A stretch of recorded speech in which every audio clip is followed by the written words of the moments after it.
Le prince Harry a soutenu la proposition d'un député conservateur de supprimer les frais de visa facturés aux troupes de pays non britanniques qui souhaitent rester en Grande-Bretagne après avoir servi dans les forces armées du pays. L'ancien ministre conservateur Johnny Mercer a déclaré avoir parlé au duc de Sussex de la question hier soir. Déposant un amendement proposant le changement, M. Mercer a déclaré à la Chambre des communes: « Je parle à toutes sortes de personnes de la communauté des anciens combattants. Hier soir, j'ai eu une conversation avec le prince Harry à ce sujet.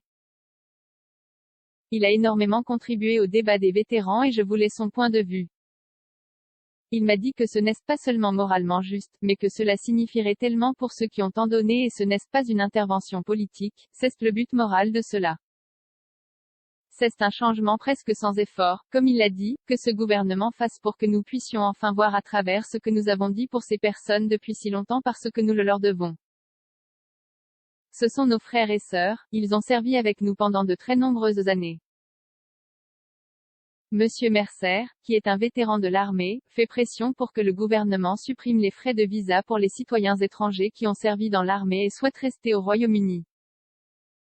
Les visas pour les étrangers qui ont servi dans les forces armées britanniques coûtent actuellement 2 389 livres. Monsieur Mercer a présenté l'amendement au projet de loi sur l'immigration et les frontières avec le député travailliste Dan Jarvis, qui est également un vétéran de l'armée. Le duc a passé 10 ans dans l'armée et a servi sur la ligne de front en Afghanistan. Il a également fondé les Jeux Invictus pour les militaires et les anciens combattants blessés en 2014. Harry a expliqué comment sa vie a été façonnée par son passage dans l'armée. Cependant, il a perdu ses titres militaires honorifiques après avoir quitté ses fonctions royales avec Meghan Markle. Les Sussex commencent une nouvelle vie en Californie après avoir pris leur retraite en tant que membre de la famille royale en mars 2020. Harry a marqué la journée des anciens combattants aux États-Unis le mois dernier en rencontrant des militaires et leurs partenaires adjoints Baz McGuire d'Islakehurst dans le New Jersey avec Meghan.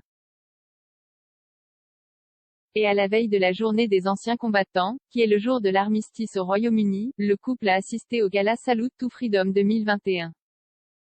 S'adressant aux anciens combattants lors de l'événement, Harry a déclaré: « Alors que nous honorons et réfléchissons au jour du souvenir au Royaume-Uni, qui partage une date demain avec le jour des anciens combattants ici aux États-Unis, j'espère que nous continuerons tous à soutenir le bien-être, et reconnaître la valeur de nos troupes, de nos anciens combattants et de toute la famille des militaires et des militaires. » Jay servi 10 ans dans l'armée, dont 2 périodes de service en Afghanistan, une en tant que FAC contrôleur aérien avancé, au sol et dans la poussière avec certains d'Interview, une autre en tant que pilote d'hélicoptère Apache dans les airs soutenant et parlant avec vous.